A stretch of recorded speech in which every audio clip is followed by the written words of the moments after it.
So this this question came up at the last minute, and this makes me question the entirety of the human race. But I would like to say, Tomasz, that probably a little bit of both, but I'm working on it. Thanks for the love for the content. I love making it too. Cup stacking is great. What are your thoughts on the standards and qualifications needed to be a part of Team USA? Is it better to have more people on the team? Does this make the community stronger, etc.? Or should it be more restrictive on who gets on the team? So I know like some of my friends and I are pretty divided on this topic in particular. I would say that I think the amount of people on the team is pretty solid because we're such a huge nation compared to everybody else who definitely have smaller teams than we do. And I know for countries that are more involved in stacking, like Germany, like they have a significant amount of people as well, and they're much smaller. So I think we're at about one. I don't know what we're at right now. I think it's just about like 160 or 70 or something like that. But I think that's fair, considering the amount of age divisions we have and how many people live in each state.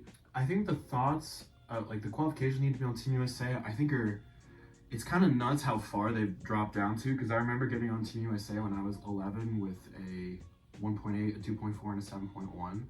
And that I thought wasn't good enough, but it was.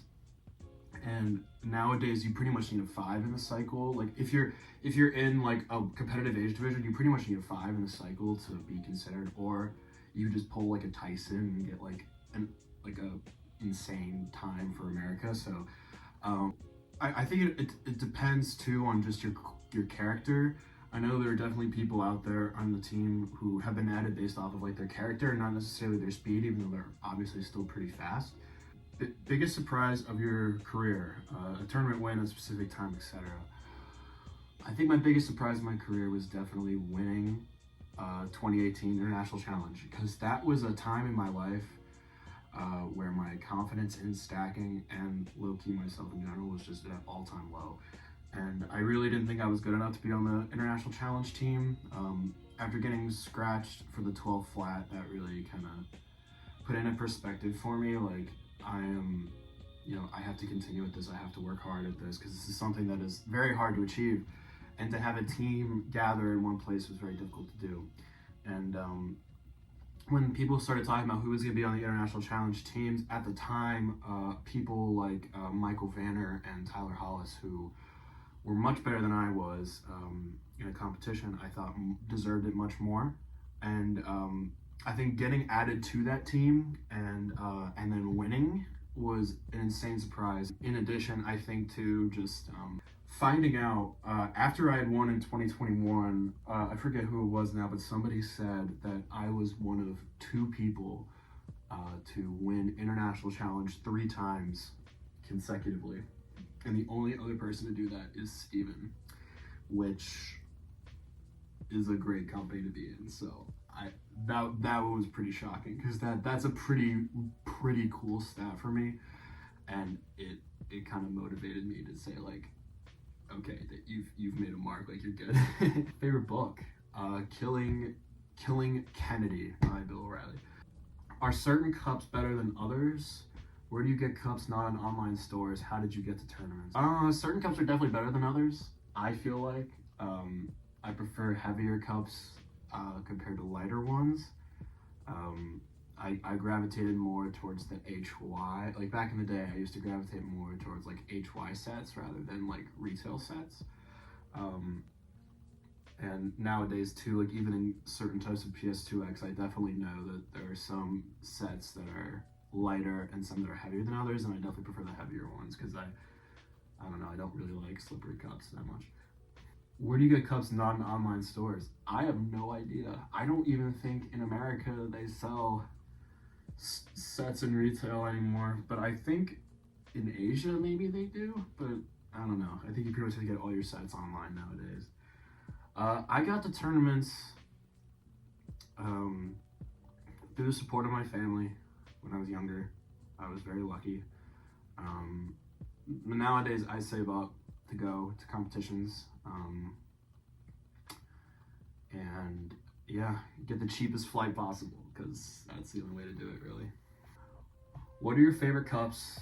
How are you so good at opposite-handed? How are you doing lately? My favorite cups, I think of all time have to be clear PS2X, although I do also love the yellow PS2X. I'm gravitating more towards those lately. How am I so good at opposite-handed? I think the reason I'm good at opposite-handed is because I love practicing styles, and I have for such a long time. Like, even when I was just starting out, I love doing like lefty and like DDR style, and I feel like that the practice of those styles and when I was younger kind of translated now to how I do with opposite-handed. Because I think, I don't know, opposite-handed, I feel like you kind of have it or you don't, because people like Tyler Fano and Quan Chai, who are both cracked and opposite-handed, like, I don't know what they do, but I don't know, there are just some people that have it and some people that don't. Like, so there are really fast stackers out there who just aren't good at opposite-handed, but some are, so I don't know. I'm not like ambidextrous in any way, so I think it's just my practice of styles, but that's just me. I don't know about anybody else. How am I doing lately? I'm doing good, thanks for asking. I'm on winter break, obviously. Enjoying my time at home and just kind of relaxing. What is something you can't live without? What motivates you to keep stacking? What are your goals in stacking for next year? When was the time you failed one event in prelims that you did not qualify for finals? Your best moment during relay, doubles, individual finals. Oh, perfect. Something I cannot live without. My family and music. What motivates you to keep stacking? I think it's the fact that I still know that I could compete at a world-class level at something, which I think is kind of a flex. And when people hear that I'm on a national team, they beam. They think it's the coolest thing in the world. I think that kind of helps. But also just my friends and literally my family that I've known. Some people I've known for over a decade, and some of them I know like they're my brothers and sisters. Like they're such a great group of people. That's the main motivator. But I still do enjoy competing to a certain degree. When I do well, I'm obviously a little bit bummed, but you know, it's not the worst thing in the world. Like, I find myself at competitions like if people do well before me or after me rather, and I'm bummed out because I didn't do well, I cheer up because I see them do well and I'm so happy for them, especially with somebody that I really know and love. Goals for stacking for next year. If anything, it would be to beat my 544 that I've had since 2018. I think I'm more than capable of doing that on Gen 5, but yeah, I think beating the 544 is a solid goal. One time I failed an event that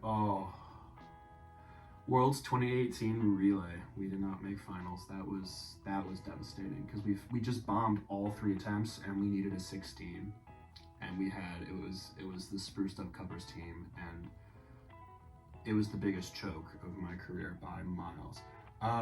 Best moment during relay, doubles, individual finals. Best moment during relay, definitely the 12-18, or rather, not getting the 12-18, but rather finding out it was verified, because when we got the 12-18, I was very pessimistic about it because I didn't want to get my hopes up for a video review, because I got my hopes up when the 12 flat and the 1205 were both records, and when both those were scratched, it really devastated me. So it was actually in school I found out, and I logged on to the WSSA one day, and it was like 2 weeks after we had gotten it, I believe, and right before I left for Spain too, and it was verified, and I asked to go to the bathroom, and I just ran around the school just jumping for joy because I was so happy, because that took so much time, effort, and money to go to these competitions. Like, it's not easy, and to go to this competition, which is right outside of Baltimore, you know, that's just not the move, and it's hard. It really is hard. So I was very relieved to finally have to do that. Doubles finals, I think best one during doubles finals, probably getting 618 with Tyler. That was pretty cool.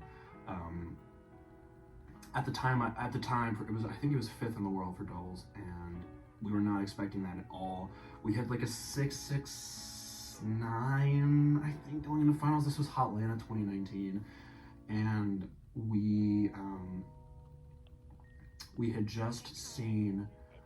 We knew that we had gotten. We were going into SOC first.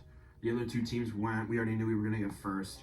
and we just said, let's just go for it. And we did, and we got 618, and that was bizarre. That was really cool. It was not expected, because with Tyler, I went from a 691 to a 690 to a 655 to a 618 within about 7 months, which is insane improvement. Individual finals, I think my best moment would either be getting my first 1.4 in tournament or finally beating 196 and getting 193 at Florida 2020. What YouTubers do you watch? I don't really watch too much YouTube. I enjoy watching like Poofesher, which is like a gaming channel for like Nintendo, because if I do game, it is Nintendo. And I'm not a big gamer. But I do enjoy like watching like cubing and stacking videos a lot too, like just trying to learn some different things about each of them, any like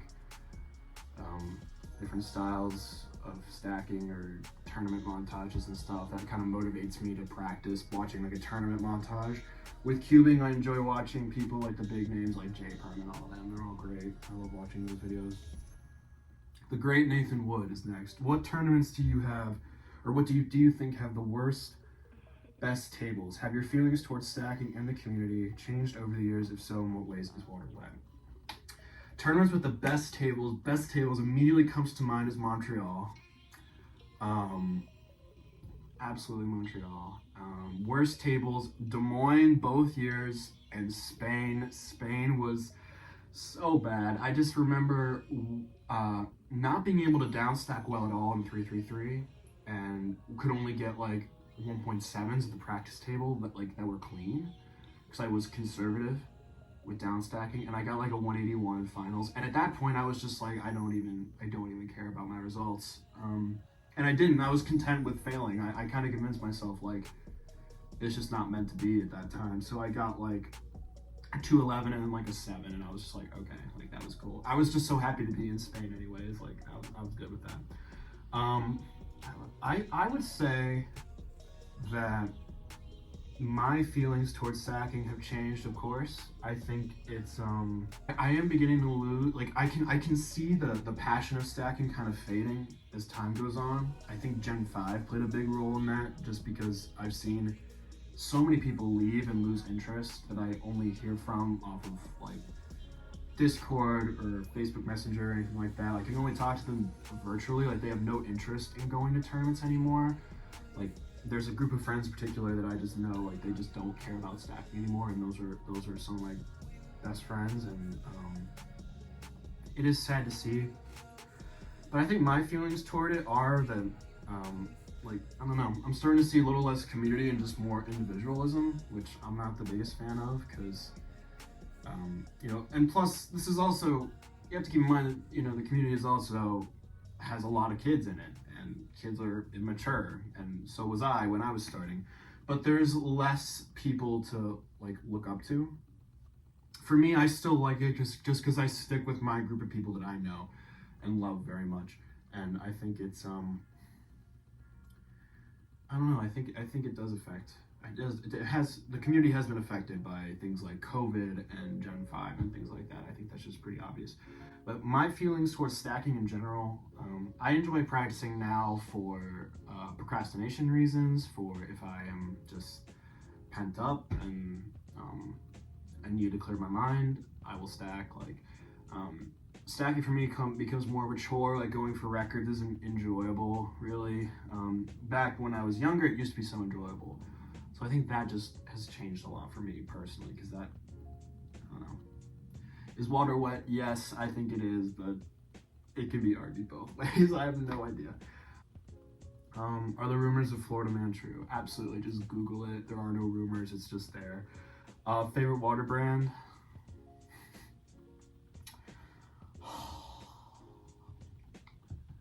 Dasani.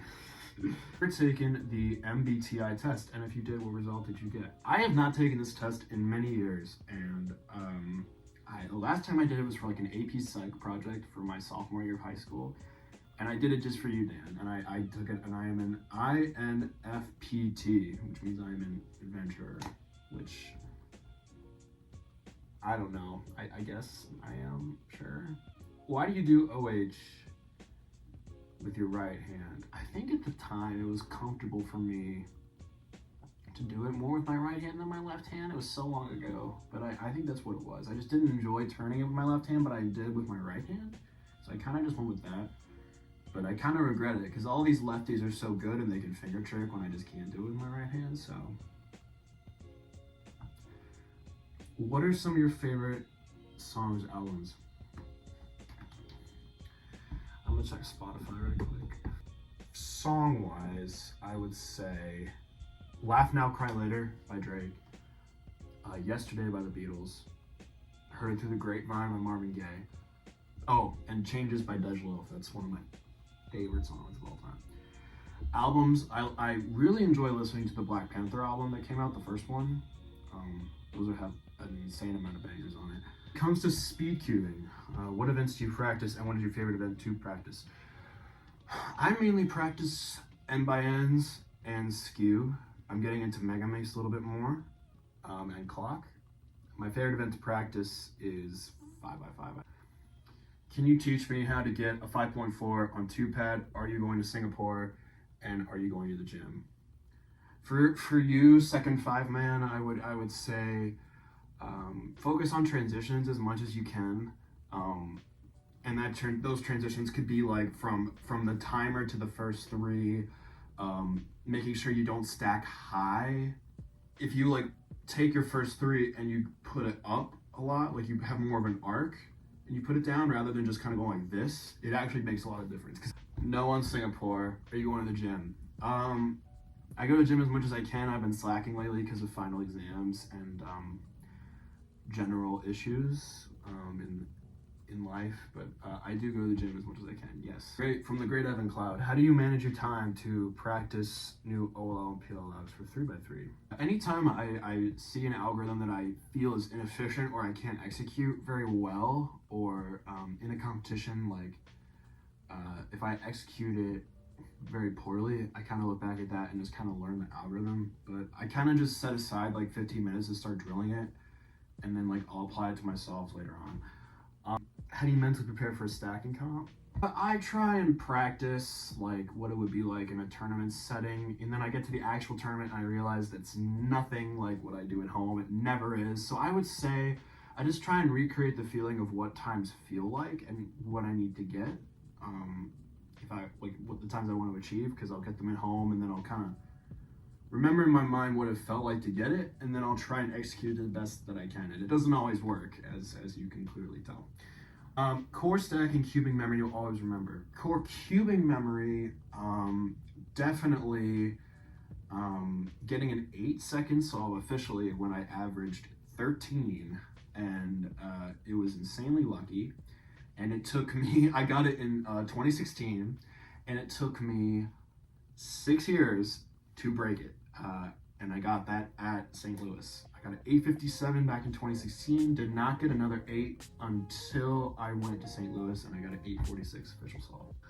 Core stacking memory, honestly, it's definitely just winning the international challenge events. That is such a huge, such a different feeling than I've had for winning anything else, because you're just that's just a whole different thing. And to be, to have the honor of being with people like William Orrell and William Polly, people who who are miles ahead of me speed wise, and to be on a team with them and to win with them properly was insane. I loved it. It gave me such a feeling of gratitude, and it really made me proud to represent the US and to go abroad and to do all these things, and to get it in Orlando too in 2018. That was a cool like hometown kind of vibe. Like, let's go, like we did it in my state. Like, it was so fun. Just winning all 3 international challenges was definitely the core. Can you confirm to the entire stacking community that we are indeed twins? If I could show you my birth certificate, I would, but I won't do that. But yes, we are twins. Do you have any other interests besides stacking and cubing? I enjoy music a lot. I enjoy playing Nintendo. I have play on the Switch, play on the Wii U, etc. I like doing that casually, and I like bowling, and I like trivia. How did you start cubing?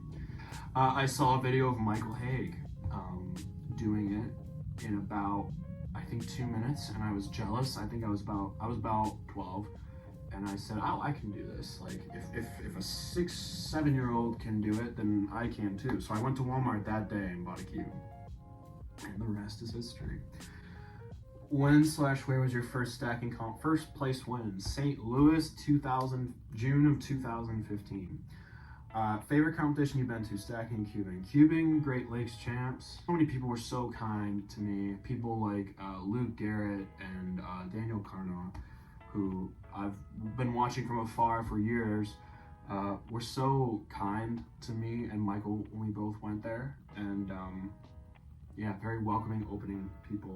Stacking comp, best one, Orlando, 2018, I think. That was a lot of fun. I miss it a lot. Biggest accomplishment, I think, like I said, I think winning International Challenge 3 consecutive times and being one of 2 people to do so is pretty insane to me. Explain why I'm better than you at cubing and why UF is bad. So I'm going to put on the screen the differences between Daniel and mine's results, and you guys can make the call on that. I think I'm better than him because of more relevant events, like nobody cares about pyraminx or 2x2. Congrats. You're better than me at blind. I'll give you that, though, because I don't do blind. UF is bad at sports because we focus too much on academics and not on athletics, and it is annoying, as seen by the Auburn UF basketball game that we lost tragically. Speed stacking maniac. What are you going to do after you graduate? Work, grad school, or both? As of right now, I plan on taking a gap year and working while studying for the LSAT to go to law school. And I'm not 100% certain that's the path, but that is a path that I'm on right now. Do you like stacking or cubing more? Right now, I like cubing more. It's much less effort to practice, much less draining. I don't get all sweaty. Stacking takes up a lot of mental, not mental, I suppose, but physical exhaustion when I do it for too long, and that sounds like a wimpy thing to say, but when you're as tall as me, to lean over like this, it has an effect on my knees and on my back, and it's just not ideal to do it, but I get through it. But cubing is easier. There's a lot more to learn in cubing. There's a lot of events you can do.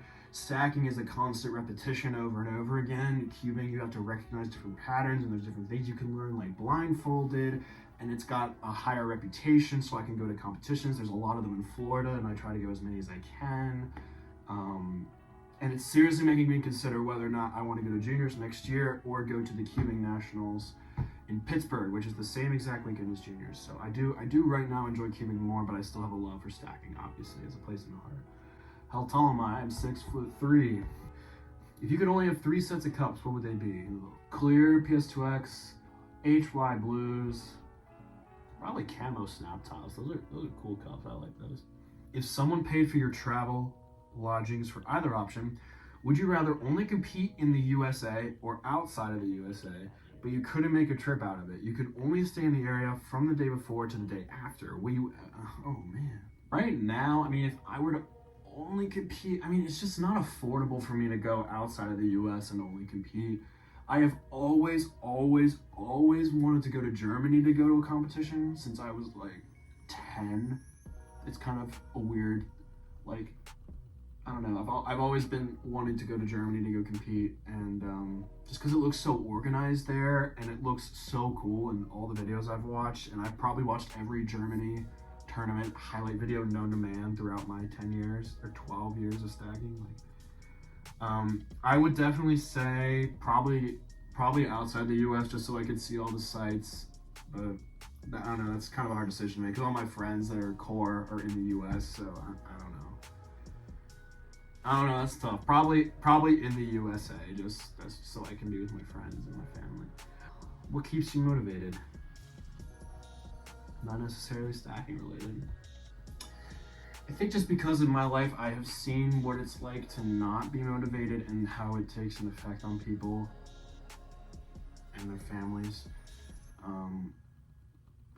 I've kind of always had that mindset of why would you give up when you have this opportunity to make things work, and I apply that with stacking and with cubing and things like that, and my schooling. But yeah, I think it's just because I've seen the other end of the bargain, and I don't like that image. So I think being motivated is what keeps me up to this day. What happened to your video of you getting the first 4? I did private that by accident because I privated a lot of videos because I thought they were just plain embarrassing. But it is back up now. Sorry about that. How did it feel getting doubles fast on the web with William Polly? That one, William Polly is a very dear friend, and our rhythms are very similar, and I knew we could make something work, and we did. Getting that with him was really cool. William has been an idol of mine. He still remains as my favorite stacker, along with Lawrence, since 2010. That's when I first met him, because I remember like Uvuing him before he became world champion, because I knew him as Speed Stacker 213, and that was like a big thing. And he, made all these accomplishments, but to get that with him was pretty cool. And that was a struggle to get, so that was really cool. And it hasn't been beaten yet. I've been sitting at 3.5 years to have this fast on the web, and I don't think it's going to be beaten anytime soon, really. So that's really cool. To make that work is really cool. Plus, it's with William, who's fantastic.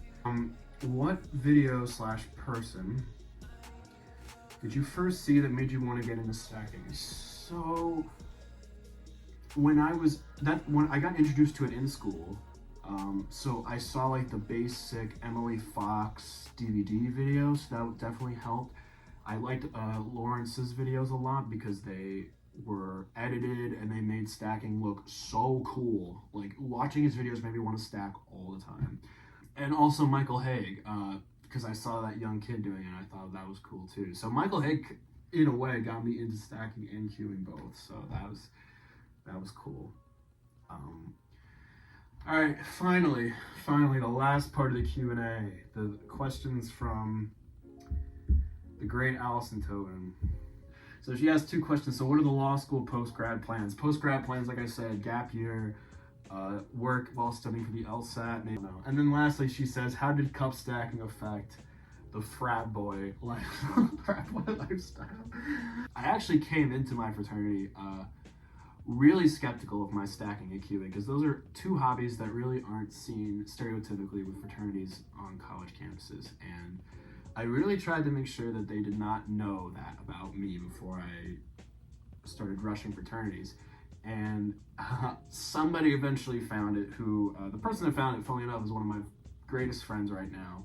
And he found it and he stopped me. And he's like, when were you going to tell us that you were a world record holder in cup stacking in front of everybody? And I was so embarrassed. And because at that time I really was embarrassed. And but since then I have been met with no negative remarks on it. Everything has been so positive and so loving. And it's just been so great. People they ask me like, oh, when your next competition is, like, how did you do, like things like that. But they actually care. And I've done it at tailgates before, and like at events and such, and they think it's insane. But it has I don't know, it's been such a supportive thing, and it made me love myself and my sport even more, because at the time I didn't, and I thought it was kind of, I'm sure as many people think, kind of embarrassing to say that you stack cups competitively, and then they watch you do it and they think, oh, that's so cool. But at that beginning, everybody's like, oh, this is just, it's not a sport, it's not real. And granted, it's out of the ordinary, but I think that's why people hate on it, because it's out of the ordinary and it's not normal. And but yeah, frat boy lifestyle, you gotta love it. Thank you guys so much for watching. This is definitely gonna be a longer video, so if you got this far, thanks. Have a fantastic new year. I wish all of you the best in 2023, and I will see you in my next video, whenever that may be. Adios.